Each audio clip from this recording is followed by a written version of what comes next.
오늘 하나님 말씀은 누가복음 1장 하반절의 말씀으로 은혜를 나누고 싶습니다.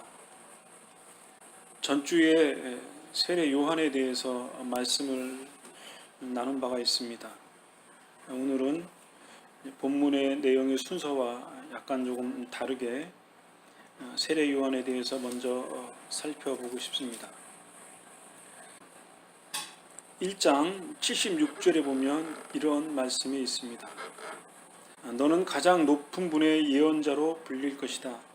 내가 주님보다 앞서가며 주님의 길을 준비할 것이다. 백성들에게 죄를 용서받는 구원의 지식을 줄 것이다. 이렇게 말씀하고 있습니다. 요한의 아버지인 사가랴가 요한이 이 세상에 태어난 후에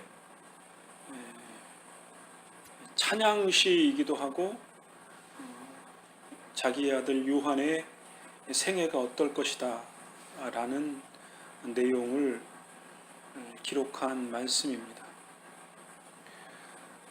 여러 가지의 말씀이 있습니다. 주께서 백성들을 돌보시며 구원을 베푸실 것이다.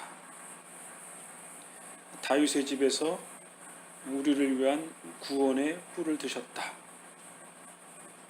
원수를 구원하신다. 그리고 거룩한 언약을 기억하셨다. 라는 말씀도 있고, 좀 전에 읽어드린 말씀처럼 주님의 길을 준비할 것이고 구원의 지식을 백성들에게 알려줄 것이고 죽음의 그늘에서 빛을 비추고 평화의 길로 인도할 것이다. 그리고 광야에서 살 것이다. 등등의 내용의 말씀이 기록되어져 있습니다. 그런데 세례 요한의 가장 큰 핵심 사항은 주님의 길을 준비하는데 세례 요한이 쓰임을 받았다라고 하는 거죠. 6개월 정도의 시차가 있는데 가브리엘 천사가 세례 요한이 이 세상에 잉태되고 탄생할 것에 대해서 말씀을 하셨고, 그리고 1장 하반절에 세례 요한이 태어나서 그 집안에 돌림자가 없는 요한이라는 이름을 쓰게 되었습니다. 예수님이 이 땅에 오실 것을 미리 세례 요한을 통해서 예표로 보이시고, 그리고 그 세례 요한이 나고 예수님이 다시 나셨다라는 그런 그 예표적인 성격이라고 여겨집니다. 세례 요한이 예수 그리스도를 예표함으로써 예수 그리스도가 구약 성경에 예언된 분이시고, 그리고 그분이 장차 하실 일과 그분이 이룩하실 그 위대한 하나님의 역사에 대해서 예수님 스스로 증거하시기도 하시지만 세례 요한이라고 하는 한 인물을 통해서 당대의 사람들에게 예수 그리스도를 이렇게 안내하는 역할을 했던 인물이 세례 요한이었고, 그리고 백성들의 죄를 용서하는 구원의 지식을 이렇게 예수 그리스도를 지시하고 지목하게 하는 역할을 했던 분이 세례 요한이었습니다. 이런 면에 봤을 때 이 세상의 참된 중심은 예수님이신 거죠. 예수님이 하나님의 아들로서 이 세상에 있는 인생들에게 베푸실 영원한 복, 궁극적인 복, 그리고 그분이 이룩하실 완전한 이상향, 하나님의 나라, 그것을 세례 요한이 예표하고 그리고 길을 닦게 해주셨던 예수 그리스도의 참된 구원의 지식을 이렇게 밝혀주신 역할을 했던 인물이 세례 요한. 그 세례 요한의 예표된 것을 보면서 우리 신자들이 깨닫는 것은 무엇이냐면, 모든 신자는, 모든 믿는 자들은 예수 그리스도의 길을 열어주는 거고, 그분의 이름을 높이는 거고, 그분이 이룩하신 그 위대하신 하나님의 구원의 역사, 죄사함의 속죄 은혜, 그분이 주시는 평안과 기쁨과 삶의 목적과 또 성령님과 동행하셔서 힘주시는 그 은혜, 그것을 통해서 주님의 이름을 더 높이는 역할을 하는 것이 참된 신자가 가져야 할, 마땅할 바라고 여겨집니다. 또 그러한 삶의 자세를 갖고 살아가는 것이 지당한 것이라고 이해할 수 있겠죠.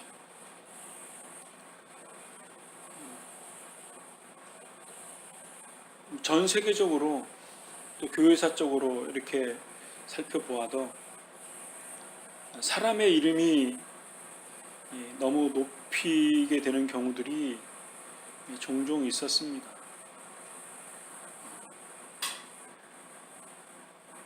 초기에는 그분이 받은 하나님의 은혜, 그것이 커서 진실된 종으로 시작했을 줄 압니다. 그런데 시간이 지나면서 많은 사람들이 그를 추앙하고 따르고, 또 그러다 보면 헌금도 많이 쌓이게 되고, 그러다 보면 또 인간이 가지고 있는 연약함 때문에 불미스러운 일들이 생기게 되어졌던 것들이 교회의 역사의 한 부분인 거죠. 한국 교회도 지금 그러한 부흥의 시대가 낳은, 어떻게 보면 단점이라고 해야 될까요? 그런 부작용들이 한국 교회에 화자가 되고 있습니다. 이러한 과오, 실수들 어떻게 해결할 수 있을까? 세례 요한처럼 광야에서 절제된 삶을 살고 그의 생애가 주님의 길을 평탄케 하는 일에, 주님의 이름을 높이는 일에 자기의 생애에 최고의 가치를 두고 살고 사역했던 것처럼 그러한 마음을 갖는 것이 그러한 과오들을 해결할 수 있는 근원적인 힘이 되지 않을까 하는 생각을 갖게 됩니다. 두 번째로는 예수님에 대한 말씀을 좀 하고 싶습니다. 가브리엘 천사가 마리아에게 나타나서 태중에 잉태될 것을 가르쳐주고 하나님께서 내게 큰 은혜를 베푸셨다. 그리고 그 태중에 태어날 아이의 이름을 예수라고 하라. 이렇게 친히 천사가 알려주었습니다. 그 예수라는 의미가 구원자라는 의미고, 자기의 백성을 구원해 주시는 분이다, 그런 의미를 가지고 있다고 합니다. 좀 더 이 내용을 살펴보면 32절에 이렇게 기록되어져 있습니다. 그는 크게 되어 가장 높은 분의 아들이라고 불릴 것이다. 주 하나님께서 그에게 그의 조상 다윗의 왕자를 주실 것이고 33절에는 그는 영원히 야곱의 집을 다스릴 것이며 그의 나라는 끝이 없을 것이다. 이렇게 예수 그리스도에 대해서 밝히신 말씀이 있습니다. 사실은 이 짧은 구절에 예수님의 가장 중요한 내용들이 다 담겨져 있습니다. 가장 높은 분의 아들, 36절 하반절에도 하나님의 아들이라고 불릴 것이다 라고 했고, 그 말의 서두에는 성령이 내려오셔서 가장 높으신 분의 능력이 너를 감싸주실 것이다. 태어날 아이의 거룩한 분, 하나님의 아들이라고 할 것이다. 이렇게 기록되어져 있거든요. 이 하나님의 아들이라는 것은 우리 인간 사회에서의 아버지와 아들, 그런 부자 관계를 연상할 수 있겠죠. 그런데 조금 더 깊은 의미를 유추해 보면 예수라는 그분은 하나님으로부터 나신 분이다. 그런 의미겠죠. 신앙 고백서나 교리서에도 그렇게 기록되어져 있습니다. 성자는 성부로부터 나셨다. 그랬거든요. 하나님은 완전하신 분이고 영적인 분이시고 스스로 존재하시는 분이고 그 누구의 간섭을 받으실 필요가 없는 완전하신, 그러니까 인간이 추구할 수 있는 가장 완전함보다 더 완전함에 이르시는 그 실제 하시는 분이고 실체 하시는 분이죠. 그 하나님이 사실은 너무 거룩하신 분이고 완전하신 분이기 때문에 사람들이 생각하는 그런 것과 비교할 수 없는 분이죠. 그랬던 그 하나님이 인간의 몸을 입고 하나님의 아들로서 나셨다. 이렇게 표현하고 있는 겁니다. 그러니까 형체가 없는 분이시고 이 세상의 공간적인 육체적인 것과 동화될 수 없는 분인데 그분이 인간의 몸으로 입고 오셨다. 하나님의 아들로서 이 땅에 오셨다. 이렇게 표현하는 것입니다. 그런데 그 하나님의 아들이 다윗의 왕자를 주실 것이고 야곱의 집을 다스릴 것이고 그의 나라는 끝이 없을 것이다. 라는 하나님의 나라의 완전한 모습을 예수 그리스도를 통해서 이룩하시겠다라고 하는 그것을 예수 구원자라는 의미로 함축적으로 말씀하신 것으로 이해할 수 있습니다. 그러니까 하나님이 육체의 모습을 입고 이 땅에 오신 분이 예수님이시다.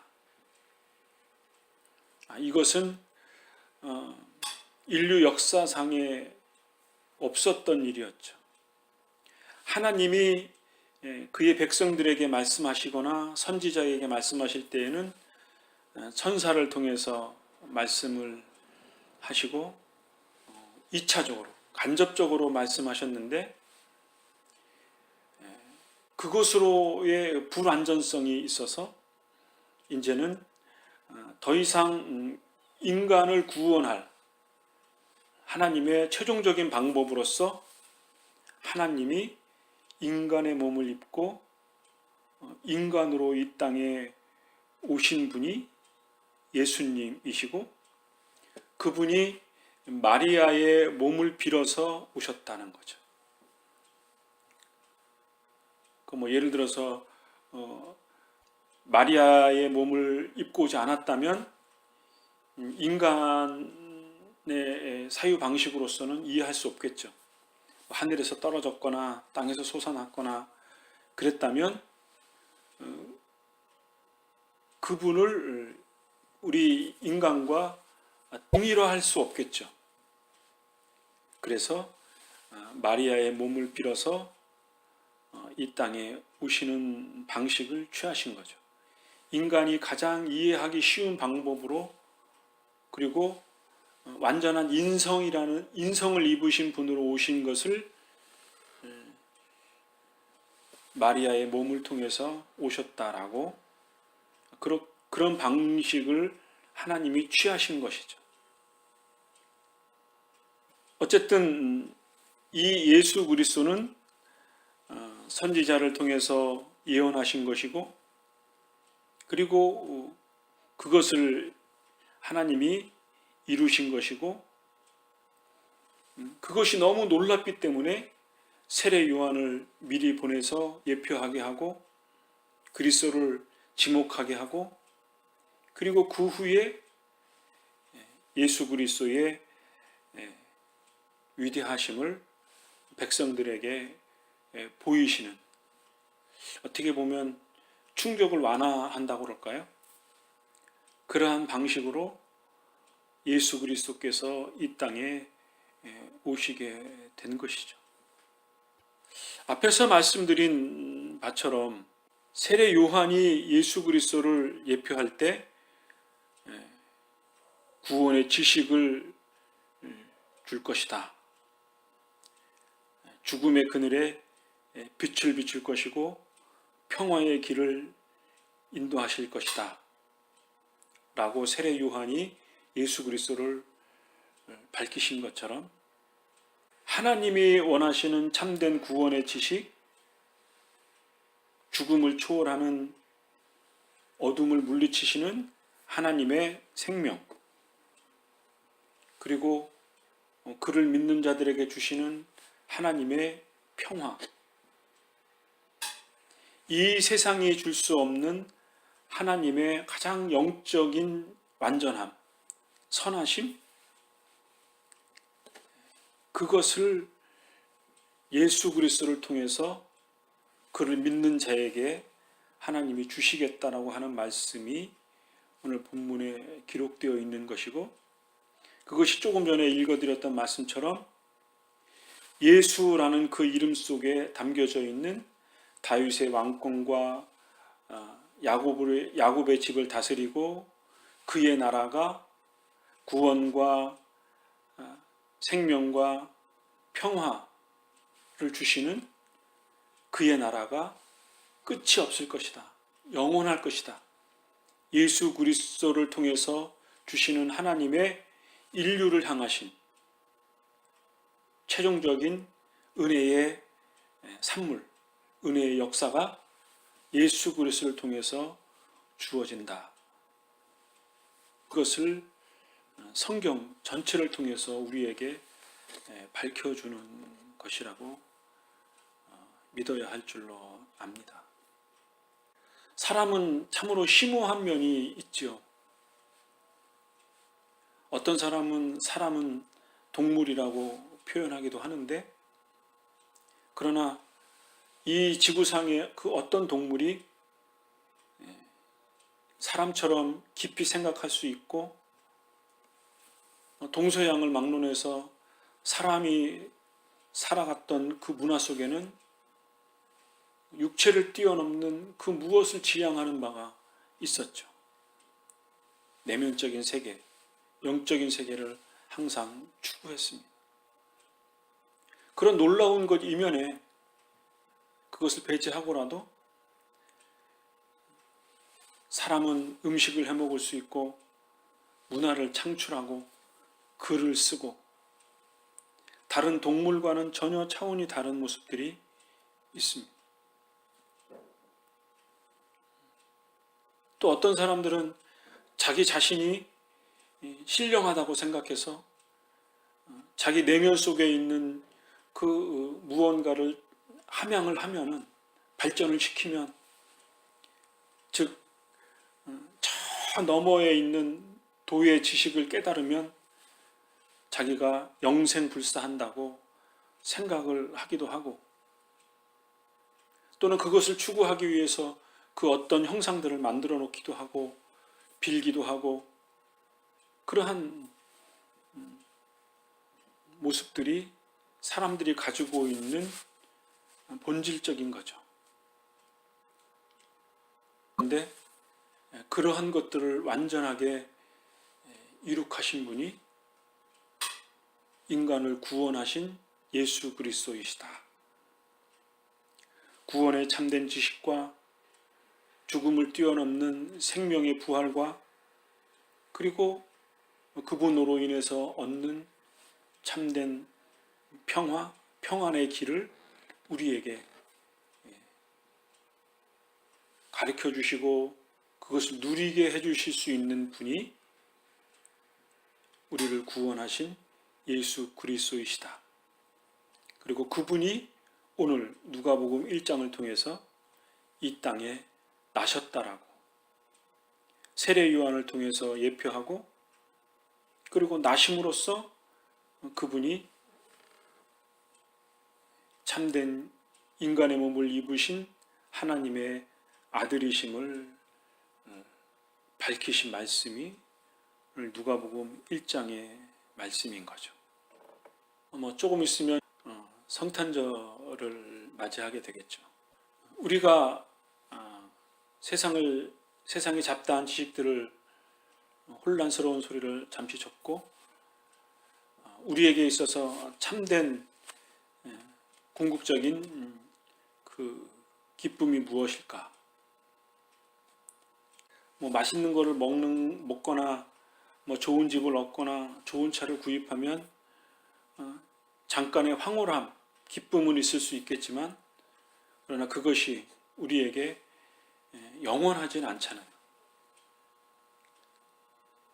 다른 측면에서 그렇다면 우리에게 있는 환경을 뛰어넘는, 우리의 현실을 뛰어넘는 그 영원한 것이 무엇인가? 그것이 구약 성경을 통해서 예언하시고 이스라엘 백성들이 꿈꿔왔던 다윗의 왕권, 그의 가족과 그 이스라엘 전체를 구원하는 그 구원의 역사, 더 확장되어 있는 완전한 그의 나라, 하나님의 통치, 생명과 기쁨과 소망으로 충만한 그의 나라가 예수 그리스도 안에 있음을 오늘 우리들에게, 또 기독교의 역사를 통해서, 또 우리가 예수 안에 있을 때 누리는 그 영적인 풍요로움, 그것을 통해서 우리에게 확증하는 것이라고 우리는 믿음으로 받아야 할 줄로 압니다.